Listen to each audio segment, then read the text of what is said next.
Look, as you can see, it might look like a lot of ingredients, but it's really not. So look, I'm gonna start off by just doing it like this. Here, we got paprika, oregano, garlic powder,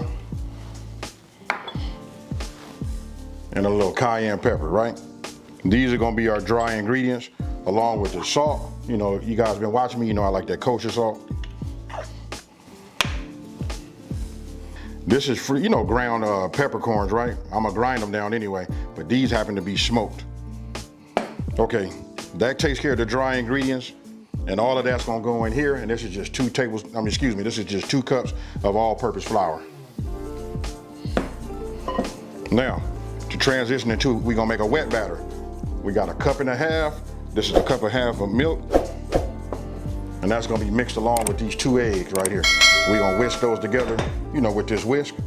And then look, here's the star. And let me just go ahead and show this part to you right now. You know, I got 2 yellow sweet onions, right? Now, this little apparatus right here, you can see these little slots. You know what I mean? It just makes it easy for you to, I'll just show you right now. You guys get the picture. Look, because we're gonna cut it. And it stops it, gives it a guide so you don't cut all the way down. Listen, you don't have to have that. You guys can go ahead and make it, I'm gonna show you how you can do it without having this, but this is only like about $5 or $6. You know what, gotta have it. Got me a little dipping cup, you know, for our dip. And saying that, after we get all of this together, we get our dry ingredients, get our batter, and get our wet. And once we start bringing this up to temperature, we're gonna go ahead and go over the ingredients to go ahead and make our dipping sauce. And today, I'm gonna be using vegetable oil from my local grocery store. You know what I mean? This is just from Stater Brothers. Outside of that, you guys see it, you know what? Hey, I ain't gonna over talk it, y'all. Hey, I can't, this is it. We're gonna throw all of that in that, whisk it up, put that together with this milk, whisk that, and then we move on. Okay, look, now we're gonna keep this as simple as possible, right? 2 cups of flour, and then we got dry ingredients. What we're getting ready to do is we're getting ready to put them all in here. I don't want to overcomplicate it. It's just this simple, right? When it comes to your salt, look, just give it a couple of little pinches or whatever, and we'll just start right there. And now we'll grind a little pepper.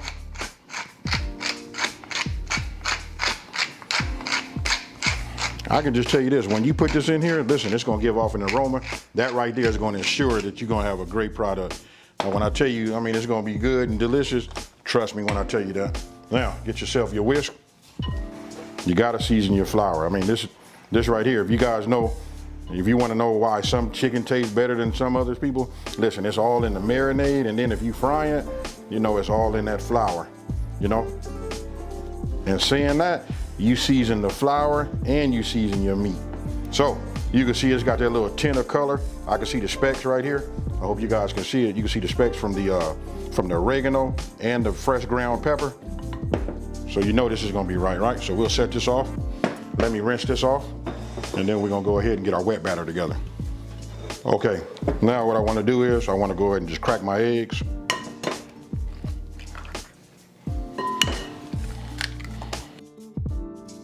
And then what we wanna do is we wanna go ahead and introduce, you know, our milk, right?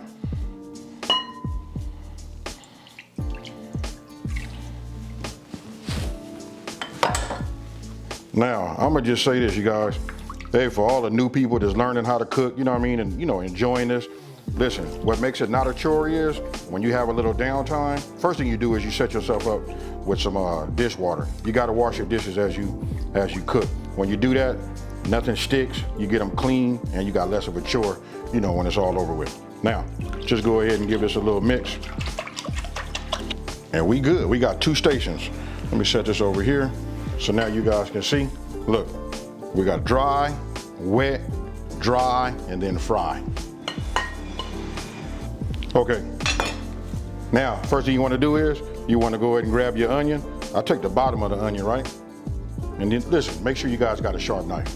I take this, and then I just cut it flat or straight, you know, cut down on the bottom, right? So now at least we know where to sit up. And to show you why I did that, because we need that to fit down on the bottom. So remember, it has these guides where it stops here, but it still comes down. This ensures that we don't open it all the way up, right? Then I'm gonna take a little bit off the top. Now we finna prepare. We just finna peel it. Just get this layer off of here, and then we go from there. Okay, we got that peeled. We got our bottom side, our bottom part, and we got a little bit cut off the top, right? So now I'm just gonna go ahead and insert this so that it fits down right on the bottom flush. Just like that. Now, you guys get it from here on. What I'm gonna do is I'm gonna take this and go straight across from where it's at with a sharp knife, then we just drop it down to the bottom like that, right? Real simple. It's up to you. You can do them every one or you can do them every other one. I'm gonna do them every other one right now.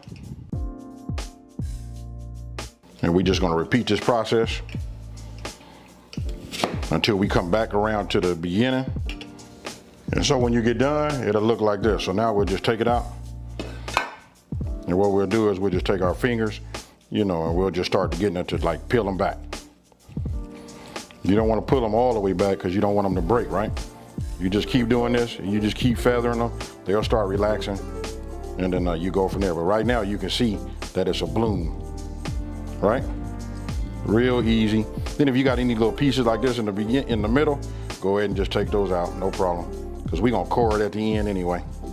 So once you feather it and work with it, this is what you're gonna come up with, something like this. Now what we wanna do is we wanna take our blooming onion, we wanna just set it right here. You know, you wanna kinda like open it up, get yourself like a spoon to work, you know, best. And what you wanna do is you just wanna coat it. It doesn't make a difference how heavy you coat it, because we're gonna turn it upside down and, you know, shake some of this off. But you wanna open it up. You see how I'm doing it right here? You just wanna make sure all of it gets some type of flour, seasoned flour on it. Look, this is real simple. You guys got it. Okay, now that we have it with the flour on it, right?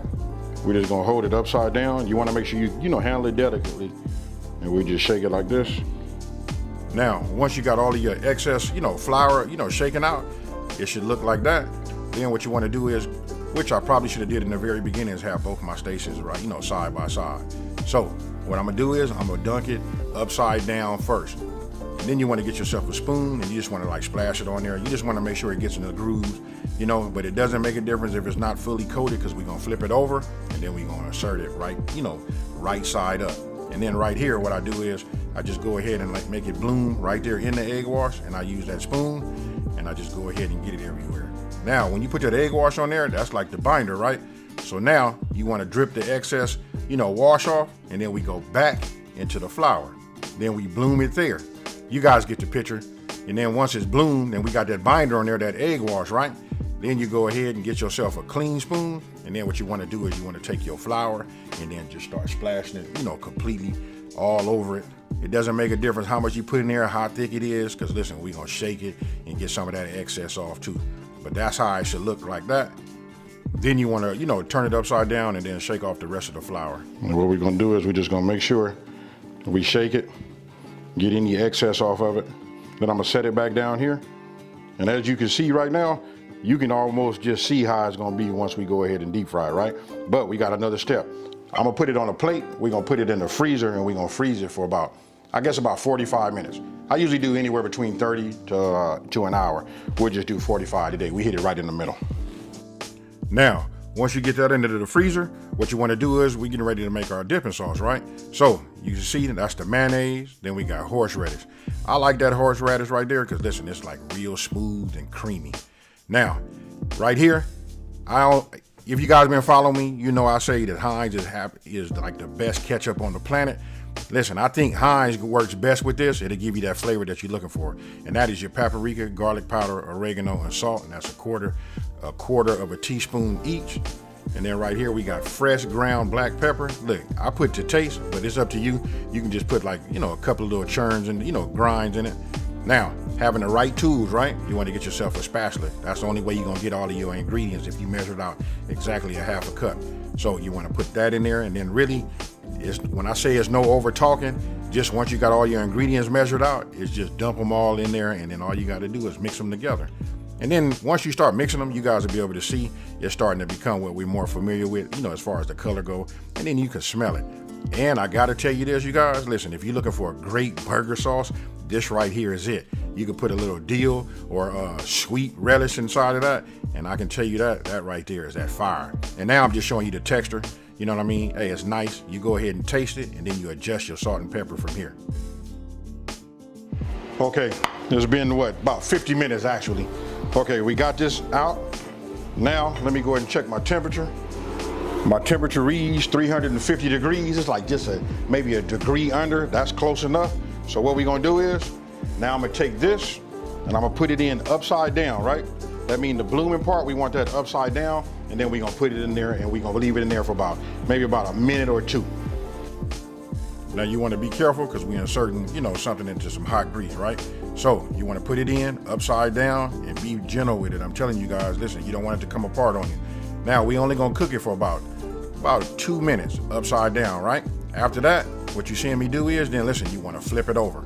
And now, look, the cook time is, I'm gonna say it takes about 5 minutes, but really, you just wanna take a look at the petals, and listen, once you achieve that golden brown color that you're looking for, then you can go ahead and take it out. Now, notice I took it out with it being upside down, right? That's the reason being is, I'm gonna put it on that paper towel lined plate so that it can drain that way. And then I upright it, and then I let it drain, and then after that, I go ahead and put it on a plate. And that little apparatus right there is like a little core that came with the blossom cutter. And then once you get that center out, you go